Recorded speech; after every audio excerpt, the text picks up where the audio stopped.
A festa acabou.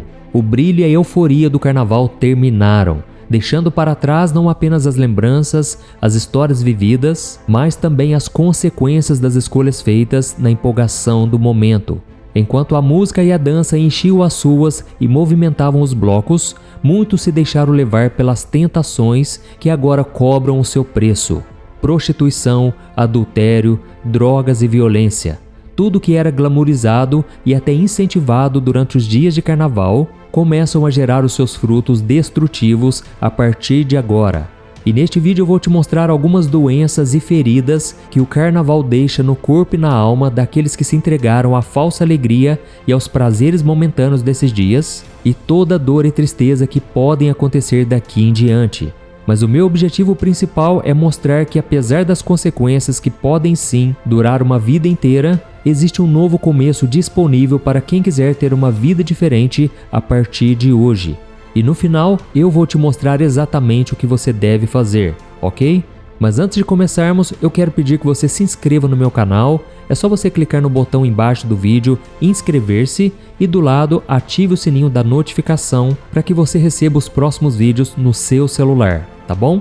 Agora sim, vamos começar. Neste ano aqui no Brasil, por incrível que pareça, milhares de cristãos participaram das festas de carnaval, seja nos desfiles, nos blocos de rua, bailes ou qualquer outra forma de celebração. E eles buscam na quarta-feira de cinzas uma oportunidade de reconexão com Deus. Enquanto os católicos participam da missa de cinzas, buscando uma purificação, os evangélicos voltam a ficar mais firmes nos cultos. E ambos se voltam para as orações, pedindo perdão pelos seus pecados, fazendo jejuns e propósitos em um gesto de arrependimento. E é claro que se Deus perceber que o arrependimento foi verdadeiro, Ele perdoa a pessoa, desde que ele encontre uma verdade em seu coração e o desejo de mudança de comportamento. A Bíblia diz em Provérbios 28, versículo 13, que quem oculta os pecados não prospera, mas quem os confessa e os abandona recebe misericórdia. E em 1 João capítulo 1, versículo 9, diz que se nós confessarmos os nossos pecados, Deus é fiel e justo para nos perdoar e nos purificar de toda injustiça. E isso não acontece porque nós somos bons ou merecedores, mas sim porque Deus é misericordioso e Ele tem um amor por nós que é maior do que qualquer coisa neste mundo. Mas tem uma coisa, o perdão de Deus não anula as consequências de nossas escolhas. E eu quero ler com você uma passagem que o apóstolo Paulo escreveu sobre isso. Ele disse assim: "Não se deixem enganar, ninguém pode zombar de Deus. A pessoa sempre colherá aquilo que semear. Quem vive apenas para satisfazer sua natureza humana, colherá dessa natureza ruína e morte. Mas quem vive para agradar o Espírito, colherá do Espírito a vida eterna." Eu sei que essa palavra é pesada, mas ela é verdadeira. E o Senhor me pediu para trazê-la hoje até você, porque Ele quer que você reflita sobre as consequências dos seus pecados e esteja preparado para lidar com elas, por piores que sejam. Isso também faz parte desse processo de se aproximar de Deus e voltar para os caminhos dele, ok? Por isso, a partir de agora, eu quero te mostrar algumas doenças e feridas do corpo e da alma que o carnaval pode causar na vida das pessoas. Algumas dessas feridas são geradas por causas naturais, mas outras afetam a vida espiritual. E em primeiro momento, o pecado traz um prazer e uma alegria muito grande, mas depois o remorso e o sentimento de culpa roubam a paz e a verdadeira felicidade, podendo transformar a vida da pessoa para sempre. E a primeira doença é a sífilis. Os sintomas da sífilis podem variar entre queda de cabelo, feridas e manchas pelo corpo, mas eles podem evoluir e se transformar em problemas cardíacos e neurológicos graves que podem até matar. Essa é uma doença física comum, mas que poucas pessoas falam. A sífilis é normalmente transmitida pelo beijo na boca. Inclusive, muitos jovens cristãos acabam contraindo essa doença durante o carnaval, porque como muitos deles são virgens, encontram no beijo em várias pessoas diferentes uma forma de se divertir. Eu me lembro que uma vez eu fui pregar numa igreja e depois do culto eu passei perto de uma rodinha de adolescentes. Eles estavam rindo e cochichando. Eu me aproximei um pouco e eu vi que eles estavam contando quantas pessoas eles tinham conseguido beijar no baile de carnaval da escola. Enquanto um tinha beijado 5, outro tinha conseguido beijar 7 e outro 11. Irmãos, aquilo me assustou muito e ao mesmo tempo me entristeceu, porque eram jovens de até 15 anos que conheciam a palavra de Deus e provavelmente nasceram em berço evangélico. E nós sabemos que o beijo pode levar sim a um ato sexual, principalmente quando não se tem um compromisso com Deus e com a outra pessoa. E é por causa de pecados como esses que o apóstolo Paulo nos aconselhou em 1 Coríntios capítulo 6 a fugir da imoralidade sexual, pois o nosso corpo é templo do Espírito Santo. Irmãos, a infecção pela sífilis não é apenas uma questão de saúde, mas também uma consequência da desonra ao corpo que Deus nos deu. Beijar uma ou várias pessoas parece uma coisa à toa, que não tem nada de mais, mas sem que a pessoa perceba, ela se esfria espiritualmente e ela começa a perder o interesse pelas coisas do Senhor. Segundo, doenças sexualmente transmissíveis. As DSTs, além da sífilis, como o HIV, por exemplo, são consequência das relações sexuais praticadas fora do casamento, algo que infelizmente costuma acontecer muito durante o carnaval, porque o clima, a festa e a bebida provocam o desejo carnal das pessoas, fazendo com que a tentação ganhe ainda mais força. E como nós sabemos, essas doenças, por mais que tenham tratamento e acompanhamento médico hoje em dia, ainda matam muita gente, inclusive pessoas inocentes que se relacionaram com pessoas infectadas sem conhecimento. Um dado do governo federal diz que mais de 10 mil pessoas morreram de AIDS no Brasil no ano de 2022, e mais 1 milhão de pessoas convivem com a doença atualmente no país. E a pergunta que fica é: quantos desses homens e mulheres plantaram as sementes desses frutos ruins em algum carnaval? Terceiro, perda da virgindade. A perda da virgindade fora do casamento é uma das coisas que mais entristecem o coração de Deus. Isso porque a virgindade é uma expressão de pureza, fidelidade e obediência ao Senhor e como uma forma de evitar as consequências negativas do pecado. Além disso, muitos cristãos acreditam que se manter virgem até o casamento é uma forma de honrar o seu futuro cônjuge e de construir um relacionamento baseado na confiança, no respeito e no amor. A virgindade também pode ser vista como uma forma de evitar problemas futuros relacionados à infidelidade ou à comparação com outros parceiros sexuais. Infelizmente, nós vivemos numa sociedade que valoriza demais a experiência sexual antes do casamento e zomba daqueles que decidem esperar. E o carnaval potencializa isso. E por causa dessa pressão, muitos jovens têm cedido e entregado a pessoas que mal conhecem esse bem tão precioso. E quase sempre acabam se arrependendo amargamente dessa escolha, carregando com eles um sentimento de culpa e de vergonha para o resto de suas vidas. Quarto, gravidez indesejada. A gravidez, que é o resultado de uma aventura sexual de uma noite de carnaval, é uma das consequências físicas e emocionais mais pesadas que o pecado pode trazer, porque muda os planos de vida da pessoa para sempre, principalmente da mulher. No Salmo 127, o rei Salomão disse que os filhos são herança do Senhor, eles são uma bênção. Só que essa bênção que chega fora do plano de Deus para a família acaba trazendo muitas dificuldades para os pais e para a criança. Certa vez eu conheci uma jovem de 17 anos que engravidou no carnaval e não sabia quem era o pai, porque havia se relacionado com 3 rapazes diferentes em 3 dias de festa, e cada um deles era de uma cidade. Resultado, ela teve que abandonar os planos de começar a faculdade para cuidar do bebê e depois que a criança cresceu um pouco, precisou arrumar um emprego como operadora de caixa em um supermercado para sustentar a filha. É claro que essa é uma profissão digna, mas o sonho de ser arquiteta foi abandonado por causa de uma decisão errada. E sabe aquela frase, uma escolha pode transformar toda uma vida? Ela nunca fez tanto sentido para uma pessoa como para essa jovem. E infelizmente da pior forma possível. E da mesma forma, centenas ou milhares de outras jovens irão passar pela mesma coisa este ano. Quinto, conexões espirituais pelo sexo.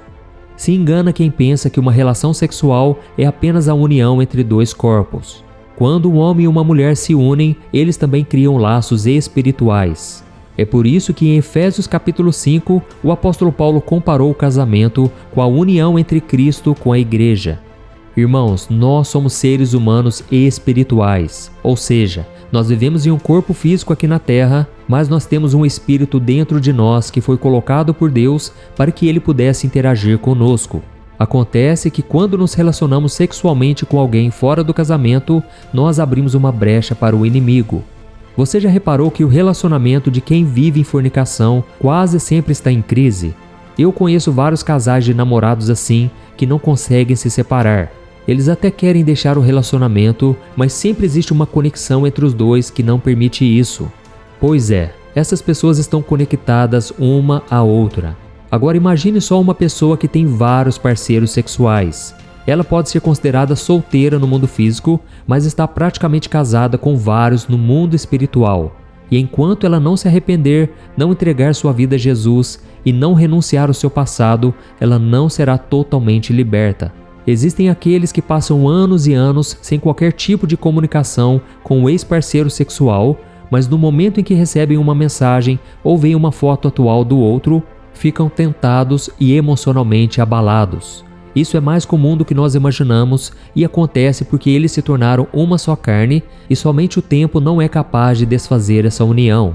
Isso também explica o fato de muitos casamentos estarem em crise hoje em dia. A guerra espiritual é tão grande no relacionamento que os cônjuges não conseguem ser felizes, pois em muitos casos eles ainda estão ligados a outros parceiros sexuais do passado.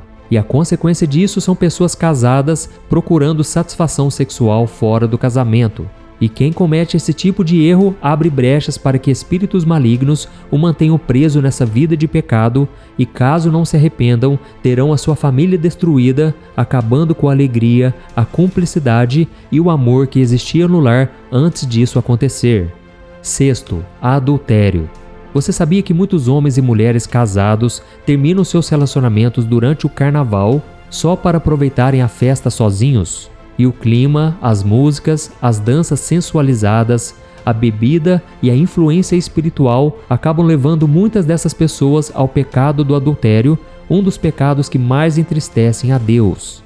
O adultério destrói a confiança, a fidelidade e a unidade do casamento, trazendo feridas emocionais e espirituais profundas que podem ser difíceis de curar, porque por mais que a Bíblia oriente o cônjuge traído a perdoar, infelizmente, a maioria das pessoas acaba decidindo pelo divórcio, colocando um ponto final no relacionamento, na família e principalmente nos planos que o Senhor havia feito para aquelas pessoas. E sétimo, o afastamento de Deus. De todas as consequências que os pecados cometidos no carnaval podem nos causar, nada é pior do que a sensação de estar longe da presença de Deus, pois Ele é a fonte do verdadeiro prazer, alegria, beleza e do amor que existe neste mundo. Deus é o Criador de todas as coisas da nossa vida e a sua bondade e misericórdia nunca acabam. Ele é bom e já provou o quanto nos ama ao enviar o seu Filho Jesus para morrer na cruz pelos nossos pecados. Por isso não existe nada melhor do que viver uma vida de santidade e comunhão com o Senhor. Então, se você pecou nesse último carnaval, mas agora está arrependido, disposto a mudar de vida, eu tenho uma palavra de esperança para você.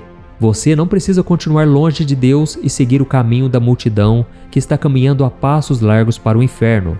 Jesus está aí do seu lado, batendo na porta do seu coração e com a mão estendida, pronto para te perdoar e te dar uma nova vida. Amém? Ele conhece o seu coração e Ele sabe das suas fraquezas. Na verdade, desde o início, Ele já sabia que você iria tropeçar e ainda assim Ele continua esperando que você volte para os seus braços. Por isso eu quero orar por você agora e eu também quero que você faça uma oração de arrependimento e entrega. Com as suas próprias palavras, você vai pedir perdão pelos seus pecados, reconhecer suas falhas e se entregar completamente ao Senhor, tá bom? Diga a Ele que sem a ajuda dele, você não vai conseguir ser uma pessoa melhor e que você precisa do Espírito Santo para vencer as tentações que surgirem no seu caminho. Depois, assuma o compromisso de ser um cristão verdadeiro, um filho obediente que vive em santidade, para que você nunca colha os frutos amargos do pecado, tá certo? Agora eu quero orar por você. Se você puder, feche os seus olhos e concentre-se nessa oração. Abra o seu coração. Senhor, meu Deus e meu Pai, eu te agradeço por este vídeo, por esta palavra. Eu te agradeço por cada pessoa que está me ouvindo agora. Oh, meu Deus, só o Senhor sabe o que elas têm passado ultimamente. O sentimento de culpa, o sentimento de vergonha, o sentimento de que o Senhor está distante dessa pessoa.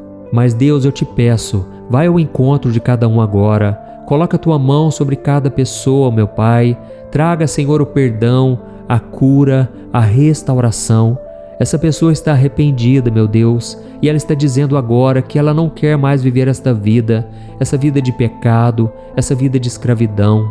Ó Senhor, meu Deus e meu Pai, derrama sobre ela o sangue de Jesus, esse sangue que perdoa os nossos pecados, que apaga o nosso passado e que nos dá uma nova chance, que nos dá a vida eterna. Senhor, escreva o nome dessa pessoa no livro da vida. Não deixe essa pessoa se perder para o mundo. Não deixe ela ser enganada, iludida pelo pecado e por Satanás. Ela está disposta agora a assumir um compromisso contigo, meu Pai. Tem misericórdia dela. E eu creio que neste momento os anjos do Senhor estão se alegrando, porque a tua palavra diz que existe festa no céu por um pecador que se arrepende. Ó meu Deus, eu te peço agora a tua proteção, não apenas para essa pessoa, mas para a sua família. Que o Senhor acampe os teus anjos ao redor da casa dessa pessoa e que o Senhor traga muita paz, muita luz para este lar. Que este teu filho e tua filha que hoje se apresentam a ti em oração sejam restaurados, totalmente libertos e curados. Para a honra e glória do teu nome, nós tomamos posse da tua bênção, da tua presença e da salvação que está somente em Cristo Jesus. É no nome dele que nós oramos e te agradecemos. Amém. Glória a Deus. Oh, meus amados irmãos, se vocês oraram com fé, a Bíblia diz que vocês nasceram de novo. As coisas antigas já se passaram, eis que tudo se fez novo. Amém? Então continue andando nos caminhos do Senhor e eu peço que você compartilhe este vídeo com o maior número de pessoas. Todos precisam ouvir esta mensagem tão importante. Que Deus te abençoe e eu te espero no próximo vídeo. Um grande abraço.